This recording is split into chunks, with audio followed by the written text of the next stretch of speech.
Well, thank you very much, and welcome to this morning's session. It feels a bit awkward to follow three new speakers, really, as a non-native speaker. Anyway, I'll try my best to basically summarize what Krishnan had already mentioned from a clinician scientist point of view. There's a disclosure of my collaborations, so I work very closely with industry, which I think is an advantage actually for my job in the field. I nevertheless want to make it clear that anything that I say in my talk is my personal view. And I'm not going to say a lot of new things. And there's a lovely quote from an American writer and journalist, Ambrose Bierce. There's nothing new under the sun, but there are still a lot of old things that we don't know. And this is a bit the case for Duchenne muscular dystrophy as well, which was first described more than 150 years ago. So in my talk this morning, I will talk a bit about Duchenne muscular dystrophy, just so that we are all on the same page. And then we'll look at what's new since last year, so over the past 12 months, what's coming next, and then some more good news as well. So Duchenne muscular dystrophy, now when I started, this was an article that was just published when I started my PhD in Duchenne muscular dystrophy in 1989. And the title, Unraveling the Mysteries of Duchenne and Becker muscular dystrophy, what was actually the big news is that in the late 80s, it turned out that a gene is responsible, and genetic changes in a gene, for what was believed to be two separate diseases, Duchenne muscular dystrophy in a slightly milder form, Becker muscular dystrophy, and then it became clear that this is actually a continuous spectrum of disease severity. You could ask, well, how did you diagnose Duchenne when you didn't have the gene or didn't know the protein? Well, we diagnosed Duchenne muscular dystrophy because of clinical definitions and a high serum CK in the blood, looking at a muscle biopsy and seeing a muscular dystrophy. And if Duchenne was defined, you would lose your independent ambulation by 12 years of age. And Becker muscular dystrophy meant that you would still walk. The earliest you might lose ambulation was at 14 years of age. And in between 12 and 14, we called them intermediate Duchenne Becker. So most patients with Duchenne muscular dystrophy these days would be seen as Becker muscular dystrophy patients based on these clinical descriptions because of care and treatments that are now in place. What was also so special in this era is that it was called reverse genetics. Now, typically, when scientists had a genetic disease and they wanted to understand what the gene is, they started with the gene product, what we call a protein, mainly enzymes. And based on the protein structure, you could predict where the gene might be and then find it. And the very first time in history, actually, in genetics, scientists discovered a gene for Duchenne muscular dystrophy without knowing what the gene product, the protein that it would encode, is actually. And it was extremely exciting that everyone said, well, now we have the gene, what is the protein, where is it? And people thought maybe it's something that's circulating actually, in your bloods. Maybe it's inside the muscle cells. We don't know. And what you can do once you know where the gene is, you can actually start to create little constructs of the protein and make antibodies, and you can label the antibodies. And then these antibodies, you put them on a muscle, and this would be a piece of a muscle biopsy. And when you put the labeled antibodies on, in this case, what I'll show you, these are labeled with a red fluorescence, then we saw this is where dystrophin sits. It's a substance that is surrounding the muscle fibers.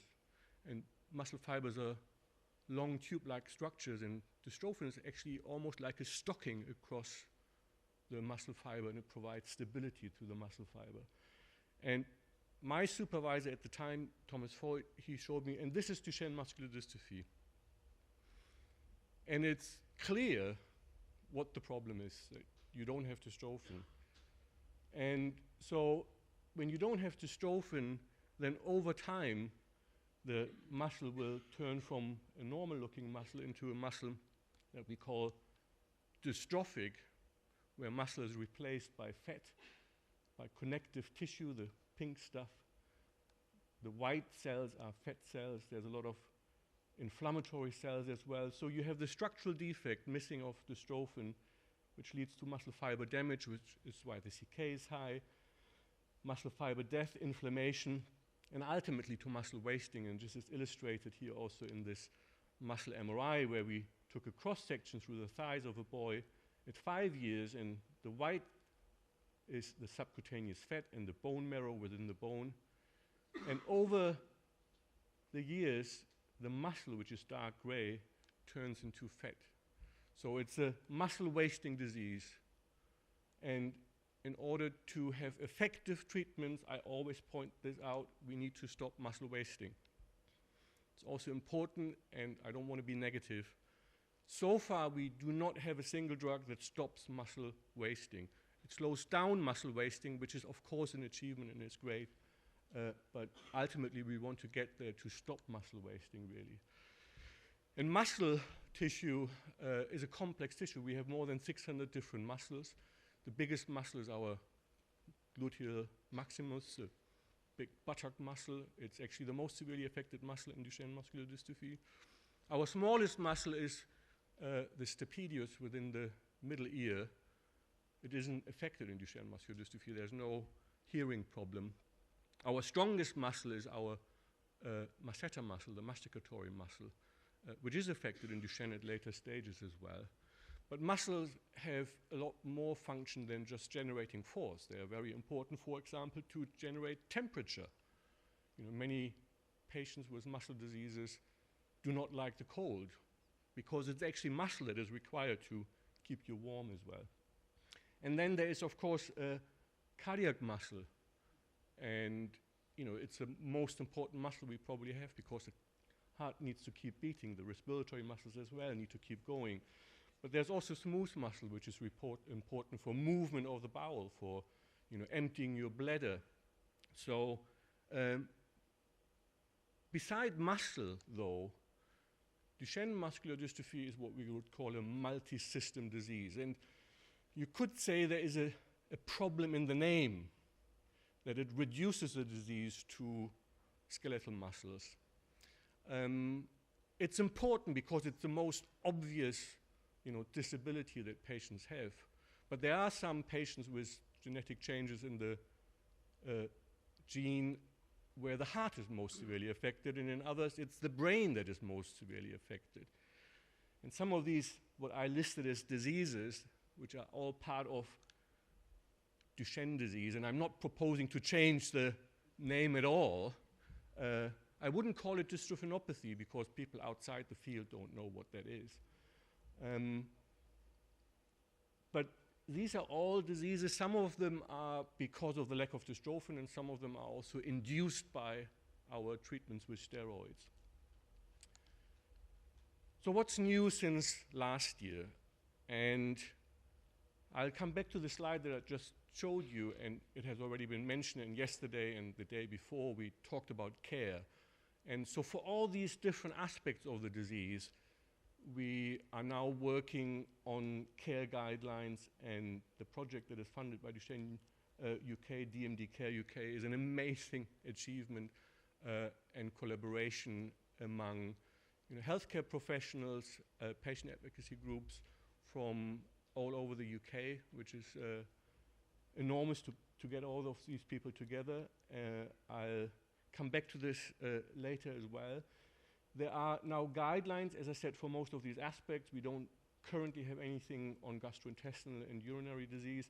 The brain disease, the guidelines are in process. So this, I think, has a huge impact again on the life of patients and people with Duchenne muscular dystrophy.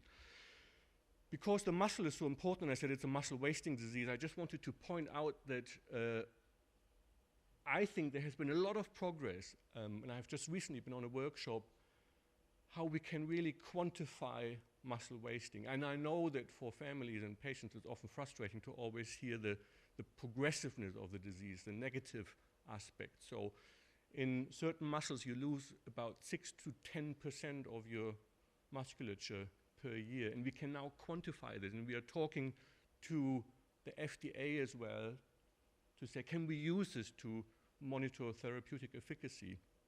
It's of course very sad to hear how the FDA is affected by the administration that is currently in the US. Now, what has happened over the past 12 months is that there are a lot more clinical trials in drugs. And again, just so that we are all on the same page, there are two important steps when it comes to developing drugs. And I guess we all agree that a therapeutic decision generally should require demonstration that it improves a clinical outcome. Okay, then how do you measure a clinical outcome? Well, you need to have research evidence, and you need to see whether clinicians also can assess a positive improvement. And you have the patient perception as well. Does the patient think this is doing something? Now, this is what normally the regulators do. This is what the MHRA in the UK does, the FDA in the US, or the EMA in the EU. And the second step is that there should be evidence that an intervention provides significant health benefits at an acceptable cost per patient treatment. Okay? This is what the payers will then need to look at. And this is in the UK, the National Institute for Health and Care Excellence. And they look at this in terms of so-called QALYs. These are quality-adjusted life years. And one QALY is 1 year of life in perfect health. And how much does a treatment affect and improves, QALYs that may, because of the disease, not be there, and how much are we willing to pay for it? So I think this is just important, again, to understand why sometimes maybe there is enough, evidence that it improves the clinical outcome, but the drug might be too expensive, or the payers want to have additional evidence. Now, in Duchenne, there has been a history of a lot of failure as well. We have learned from all these trials, but we have tested a lot more drugs than are currently available. And again, because I was asked to look at what happened since last year, there was more bad news, and I think one that was probably outstanding is the gene therapy trial from Pfizer, because there was a lot of hope in gene therapy. So this was announced in June that the phase 3 trial failed, and they didn't see any improvement in clinical outcomes, despite the fact that they saw that there was some dystrophin in the muscle. But only 10 days later, the FDA announced that it expands the approval of gene therapy for patients with Duchenne muscular dystrophy for Elevidys. This is a product developed by Sarepta and also supported in Europe by Roche. And at last year's conference, we discussed that the phase 3 trial didn't see a good improvement in terms of its primary endpoint, the North Star ambulatory assessment. But early this year, so this is in January, when both Sarepta and Roche announced that new results from their phase 3 trial demonstrated significant sustained benefit of the gene therapy Elevidys in ambulatory individuals with Duchenne muscular dystrophy.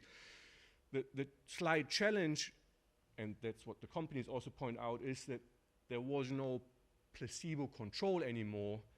So this is in comparison to a pre-specified propensity-weighted untreated external control group. And it sounds a bit complicated, but the challenge is normally if you test a drug, you want to make sure that the placebo effect, that just by getting something, even if you don't know whether it's working or not, is controlled, and that wasn't possible anymore.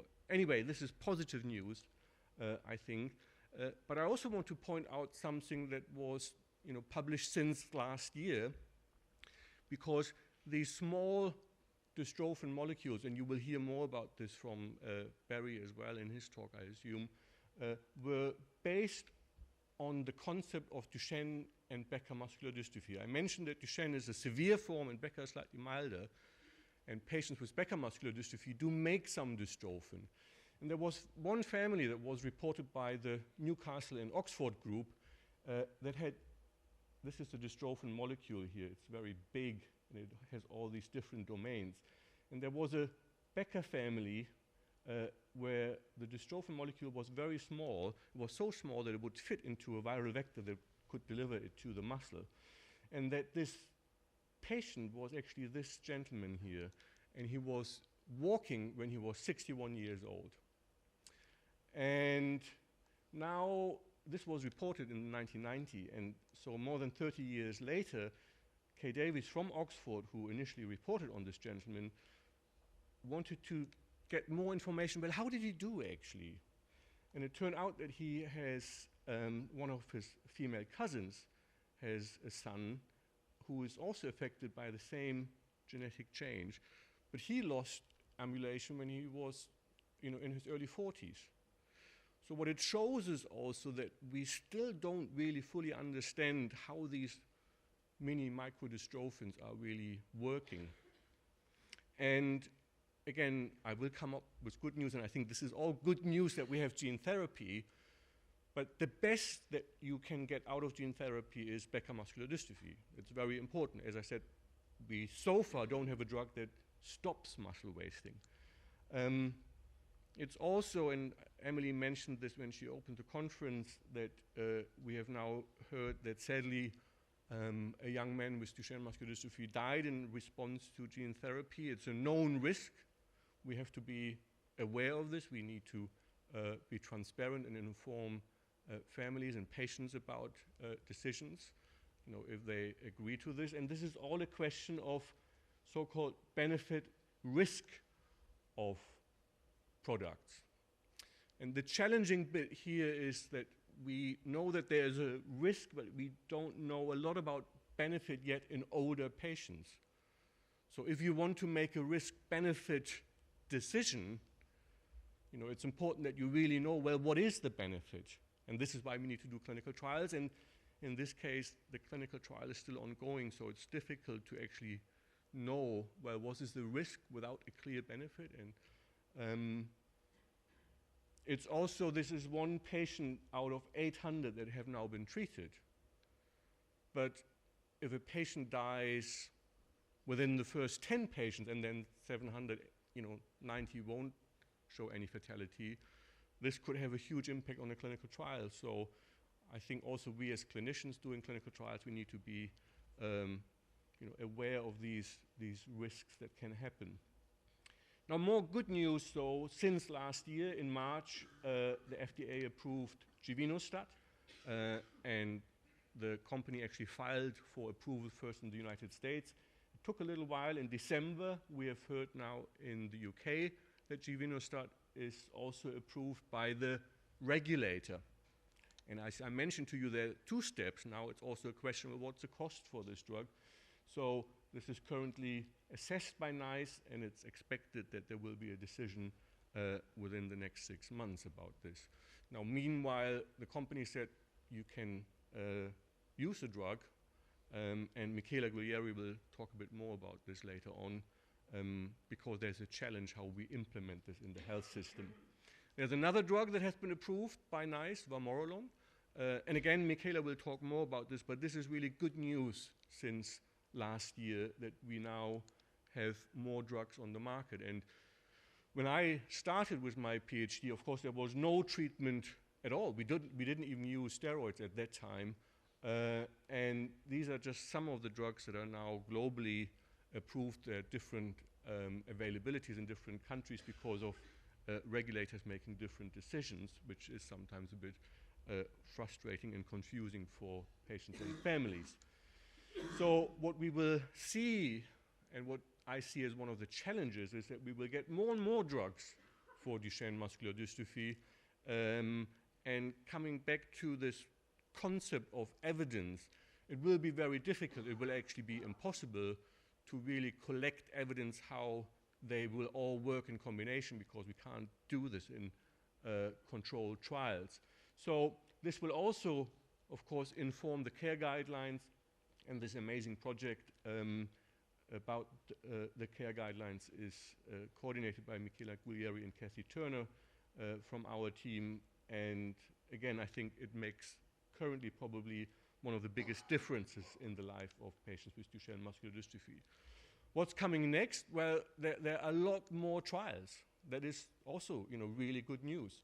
If you look at the website in the US about clinical trials, and if you just look, recruiting or not yet recruiting, there are 77 clinical trials that are, starting or recruiting currently. There are many that are already ongoing and have already recruited. And as Emily pointed out, you can also look at the clinical trial finder in the UK, which are the trials that might still look for patients. Now, what else is coming? And of course, I don't have a crystal ball, but I think what we see in society more generally, but also specifically in healthcare and in drug development, is that we are generating a lot of data, and there has always been the question, how is it possible for any person to actually understand everything that's going on and read all the scientific literature? Well, that's something that computers can do, and that's where they are a lot better than we are as humans. So what I see for the future is that the application of artificial intelligence and machine learning on big data sets will make a huge difference, hopefully also to drug development. So, will artificial intelligence improve drug development? Yes. For drug discovery, identifying, where do we target in this diagram from a structural defect to muscle wasting. So artificial intelligence can help identify potential biological targets for diseases by analyzing large data sets of genetic, protein, and clinical data, which again, a human would not be possible to do. Compound screening, so which are the best drugs. AI can predict how different compounds might interact with biological targets, which speeds up the process of drug design. The same for efficacy and toxicity. So AI models, particularly deep learning, can analyze historical data to predict how drugs will perform in clinical trials, again, saving time and resources. For toxicity as well, for safety, artificial intelligence can also predict toxicity of compounds early in the development process, making clinical trials safer, which is important. Patient recruitment, and we are starting to use this now. AI can help identify the right patients for trials by analyzing electronic health records, genetic information, and other data sources. We are already starting to use data. We're not yet applying AI, but this is coming, I think. Monitoring and data analysis, the same thing. AI can continuously monitor patient data and ensure better safety and faster identification of promising treatments. And ultimately, this means that you will speed up the process and you will reduce costs. So AI can speed up drug development by automating tasks, analyzing vast data sets faster than humans, making predictions that guide the process, and ultimately also therefore reduce costs. Now, you will have probably noticed that I asked AI about this, okay? And this was a response from AI. But we shouldn't underestimate really that, yes, AI makes a strong case for itself, but it will help in, I think, ultimately achieving this. Well, time will tell. I want to end with some more good news. As I said, there are good news, but of course, hearing for families that, well, there's still no drug that stops muscle wasting. This was good news for me, and I think, Krishnan pointed this out when he talked about Eli and his son, and yesterday when we heard from Saul and Benjamin, the disability paradox. And the disability paradox says, why do people that are affected by serious chronic conditions see their lives and their quality of life, excellent and good, whereas external observers think, well, that's not a desirable life. I mean, these poor people. And so in our clinic, we asked 580 patients that we see in our neuromuscular clinic, how would you describe your quality of life over the last 4 weeks? Excellent, good, moderate, or poor. And we only ask patients that are older than 18. And this is where Becker muscular dystrophy ended. So that more than 50% of the milder muscular dystrophy patients said moderate to poor. This is what manifesting Duchenne carriers felt about quality of life. And this is what Duchenne muscular dystrophy patients felt that were 18 or older. And all the others are other forms of muscular dystrophy, most of them milder than Duchenne muscular dystrophy. So there is something, coming back to what Christian also said, that we can learn by listening to young men with Duchenne muscular dystrophy about quality of life. And then really, and this is not just to flatter Emily and Alex, but the really amazing thing about Duchenne muscular dystrophy, if you're newly diagnosed as well, you're coming into a community. And many rare diseases do not have that. And this community isn't just about actually a strong patient community, which is extremely important. It's almost the prerequisite to then have a strong clinical community as well. And I just listed here a collaboration with Parent Project, Muscular Dystrophy, MD UK as well. We have a strong clinical community with the North Star Clinical Network. There's a strong research community. We, in the field, work very closely together. There's industry commitment, and Emily and I will ask our industry panel, and there will be many familiar faces. Many companies are really committed to the field, which is fantastic. And then there's the clinical infrastructure that we have mentioned, the Duchenne Hub, the DMD Care UK project, the clinical trial finder. So this is all fantastic, actually, also for families that are newly diagnosed. So I started with a quote from Ambrose Bierce about, nothing new under the sun, but there's still a lot of old things that we don't know. And I want to end with a quote as well, in this case from Henry Ford, who said, coming together is a beginning, staying together is progress, and working together is success. And I think this is what we do in the Duchenne community. And so thank you very much for your attention.